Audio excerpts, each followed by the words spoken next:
राज्यपाल श्री CP राधाकृष्णन जी, मुख्यमंत्री श्री एकनाथ शिंदे जी, केंद्रीय सामाजिक न्याय और अधिकारिता राज्य मंत्री श्री रामदास आठवले जी, उप मुख्यमंत्री श्री देवेंद्र फडणवीस जी, महाराष्ट्र सरकार में मंत्री श्री गिरीश महाजन जी, श्री संजय वनसडे जी, श्रीमती अदिति तटकरे जी, सभी सांसदगण, विधायकगण, गणमान्य अतिथियों, इस एरिया के दूर दूर से आए हुए उपस्थित मेरी बहुत प्यारी, बहुत स्नेही लाडली बहनें, देवियों और सज्जनों, सभी को मेरा नमस्कार। आज महिलाओं के सशक्तिकरण और जनकल्याण से जुड़े इस कार्यक्रम में आकर मुझे अत्यंत प्रसन्नता हो रही है। इस कार्यक्रम में इतनी बड़ी संख्या में एकत्र हुई महिलाओं को संबोधित करना मेरे लिए खुशी की बात है। आज यहाँ आने से पहले मुझे बुद्ध विहार का उद्घाटन करने का अवसर मिला। इस विहार में एक मेडिटेशन सेंटर भी बनाया गया है, जिसमें 1000 से अधिक व्यक्ति एक साथ ध्यान कर सकते हैं। भारतीय परंपरा में ध्यान साधना को बहुत महत्व दिया जाता है। आज की तनावपूर्ण जीवन शैली में ध्यान की उपयोगिता और भी बढ़ गई है। इस परिप्रेक्ष्य में मेडिटेशन सेंटर का निर्माण एक सराहनीय कदम है। इस कार्य के लिए मैं राज्य सरकार को बहुत बहुत बधाई देती हूँ। आज का ये कार्यक्रम एक समावेशी और समृद्ध समाज तथा देश के निर्माण की दिशा में एक महत्वपूर्ण कदम है। ये प्रसन्नता की बात है कि महाराष्ट्र में महिलाओं केंद्र और राज्य सरकार की योजनाओं का लाभ ले रही है और आत्मनिर्भर भी बन रही है। मुझे बताया गया है कि राज्य सरकार स्वयं सहायता समूह के माध्यम से महिलाओं को आवश्यक फाइनेंशियल लिटरेसी यानी वित्तीय सहायता प्रदान कर रही है। साथ ही महिलाओं को कौशल प्रदान करने के प्रयास भी किए जा रहे हैं। राज्य सरकार द्वारा आजीविका के लिए विभिन्न अवसर भी उपलब्ध कराया जा रहा है। मुझे बताया गया है कि राज्य सरकार ट्रांसपेरेंट और अकाउंटेबल गवर्नेंस को बढ़ावा देने के लिए भी अनेक कार्य कर रहे हैं। नागरिकों को मूलभूत सुविधाओं के लिए सरकारी दफ्तरों के चक्कर ना लगाने पड़े, इसके लिए सरकार ये सेवाएं उनके घर पहुंचा रहे हैं। देवियों और सज्जनों, महिलाओं के आर्थिक विकास 2 आयाम है, आर्थिक समावेश और आर्थिक सशक्तिकरण। राज्य सरकार द्वारा माझी लड़की बहन योजना के अंतर्गत महिलाओं को आर्थिक सहायता दी जा रही है। बैंकों में खाते खुलने से महिलाओं की आर्थिक प्रक्रिया में भागीदार भी बनती है। ये उल्लेखनीय है कि देश में 53 करोड़ से अधिक जनधन योजना में से लगभग 30 करोड़ से अधिक खाते महिलाओं के हैं। महिलाओं के आर्थिक सशक्तिकरण के लिए की जा रही ऐसी सभी पहलों के बारे में जानकर मुझे बहुत संतोष हो रही है। अनुभव के आधार पर ऐसा कहा जाता है कि समान परिस्थितियों में परिवार के आर्थिक संसाधनों को सब के लिए उपयोग करने की भावना और समझ महिलाओं में पुरुषों से अधिक होती है। ये माना जा सकता है कि यदि आप एक पुरुष की शिक्षित करेंगे, केवल एक व्यक्ति को ही शिक्षित करते हैं, लेकिन यदि आप एक महिला को शिक्षित करते हैं तो पूरे परिवार और भावी पीढ़ी को भी शिक्षित करते हैं। यही बात आर्थिक सशक्तिकरण के लिए भी सही है। यदि महिलाओं की आर्थिक रूप से सशक्ति होती है तो पूरा परिवार और आने वाली पीढ़ी भी सशक्ति होती है। देवियों और सज्जनों, भारत सरकार की लखपति दीदी योजना के माध्यम से पूरे देश से करीब 1 करोड़ बहनें लखपति दीदी बन गई है। वे अपने परिवार के लिए निर्णय ले रही है और अन्य महिलाओं को भी आत्मनिर्भर बनने में के लिए प्रेरित कर रही है। भारत सरकार ने बहनों की इस प्रगति को देखते हुए लखपति दीदी योजना का लक्ष्य 2 करोड़ से बढ़ाकर 3 करोड़ कर दिया है। ये सराहनीय है कि महाराष्ट्र सरकार ने स्वयं सहायता समूह की 25 लाख बहनों को लखपति दीदी बनाने का लक्ष्य तय किया है।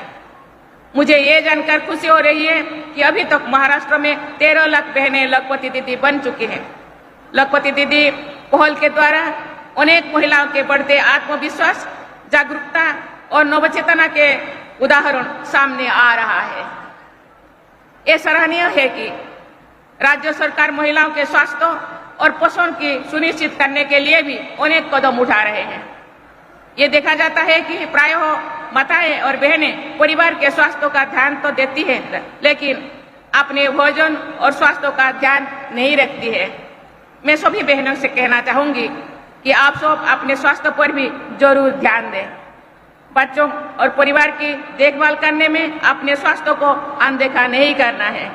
आपको अपने और अपने परिवार के अच्छे भविष्य के लिए भी अपने स्वास्थ्य का ध्यान रखना होगा। देवियों और स्वजनों, देश के इतिहास में महाराष्ट्र की महिलाओं के नाम स्वर्णाक्षर में अंकित है। वीर माता जिजाबाई ने शिवाजी महाराज को सदा मातृभूमि की सेवा व जन कल्याण के लिए समर्पित रखने के लिए प्रेरणा दी थी। सावित्रीबाई फुले ने महिलाओं के अधिकारों की रक्षा के लिए संघर्ष किया और लड़कियों की शिक्षा के लिए अनेक कदम उठाए थे। संत बहिराबाई इसी भूमि की एक महान संत थी, जो बहुत कम आयु से ही भगवान की भक्ति में लीन रहती थी। महान कवयित्री बनियाबाई चौधरी, जिन्होंने मानव समाज विशेषकर महिलाओं के जीवन का चित्रण करने वाली कविताएं लिखी, वे भी इसी धरती की बेटी थी। मैं सिंधुताई सोपकाल का विशेष उल्लेख करना चाहूंगी।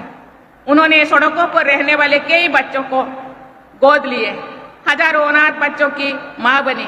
ऐसे महान माताओं के प्रेरणा लेकर हमारी सभी बहनें निरंतर आगे बढ़ेगी और देश की विकास गाथा लिखेगी, ये मेरी विश्वास है। देवियों और स्वजनों, भारत सरकार के एक आकलन के अनुसार पिछले कुछ वर्षों में महिलाओं की वर्कफोर्स में भागीदारी में प्रभावशाली वृद्धि हुई है। सरकार की मदद और आत्मविश्वास के साथ आप महिलाएं हर क्षेत्रों में योगदान दे रहे हैं। इस पर अभी और काम करने की जरूरत है, ताकि महिलाओं की सक्रिय भागीदारी को और बढ़ावा मिल सके। महिलाओं की इस भागीदारी को बढ़ाने में स्वयं सहायता समूह की महत्वपूर्ण भूमिका है। मैं सभी पुरुषों से भी कहना चाहूंगी कि आप सबका एक कर्तव्य है कि आप महिलाओं की क्षमता को पहचान कर उनके सपनों का साकार करने में उन्हें पूरा सहयोग करें। हर एक बेटी अपने रास्ते की बाधाओं को पार करके कठिनाई से जुड़ते हुए अपने लक्ष्य तक पहुंची है। उनके आगे बढ़ने में पैदा की गई कोई भी रुकावट समाज और देश के विकास की गति को भी कम कर देती है। हमारी संस्कृति में देश को मातृभूमि कहा जाता है। इस प्रकार भारत में महिलाओं का सम्मान करना और उनको सहयोग करना तो हमारी संस्कृति का अभिन्न हिस्सा है। ये प्रत्येक परिवार के जीवन मूल्यों में भी दिखाई देना चाहिए। देवियों और स्वजनों, देश और समाज के उज्जवल भविष्य के लिए युवक युवतियों के औपचारिक शिक्षा के साथ साथ कौशल और आत्मविश्वास भी होना चाहिए। मुझे बताया गया है कि महाराष्ट्र सरकार ने उद्यमियों के सहयोग से युवाओं के प्रशिक्षण की व्यवस्था की है। हमारे बेटे बेटियां ज्ञान, कौशल और अनुभव अर्जित करने के साथ साथ पैसे भी कमा पाएंगे तो निश्चित रूप में अधिक आत्मविश्वास से जीवन में आगे बढ़ेंगे। राज्य सरकार युवाओं के लिए इस दिशा में प्रयास कर रही है, ये सराहनीय है। देश के महिलाओं और युवाओं का सर्वांगीण विकास विकसित भारत के लक्ष्यों को प्राप्त करने में निश्चित ही सहायक होगा। अंत में यहाँ आए हुए बहनों से मैं कहना चाहूंगी, बहनें ये देश का अभिन्न अंग है। देश में जितनी पॉपुलेशन है आधा आबादी महिलाएं हैं। जैसे महिलाएं घर परिवार को चलाने के लिए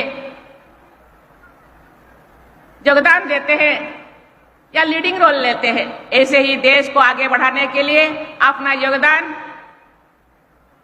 देना चाहिए। महिला एक अकेला नहीं है। महिलाओं को सहयोग करने के लिए सरकार ने, राज्य सरकार, केंद्र सरकार भरपूर सहयोग कर रहे हैं। महिलाओं के सामाजिक विकास, आर्थिक विकास, शैक्षणिक विकास और आत्मिक विकास के लिए उनका जो सहयोग, उसका भरपूर फायदा उठाना चाहिए और खुद का विकसित करने, खुद आत्मनिर्भर होने के साथ साथ पूरा देश को, पूरा राज्य को भी विकास करने में अपना योगदान दे। इसीलिए जो आर्थिक सहायता दिया जा रही है, जो मानसिक सहयोगिता सरकार से तरफ से दिया जा रहा है, उसका भरपूर उपयोग करें और आगे बढ़ें। आप आगे बढ़ेंगे तो देश आगे बढ़ेगा।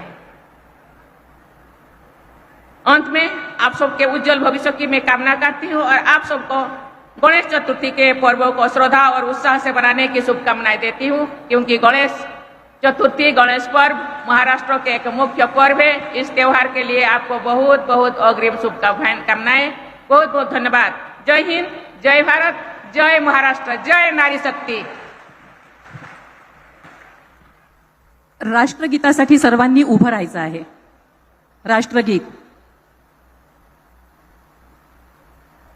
राष्ट्रगीत सुरू।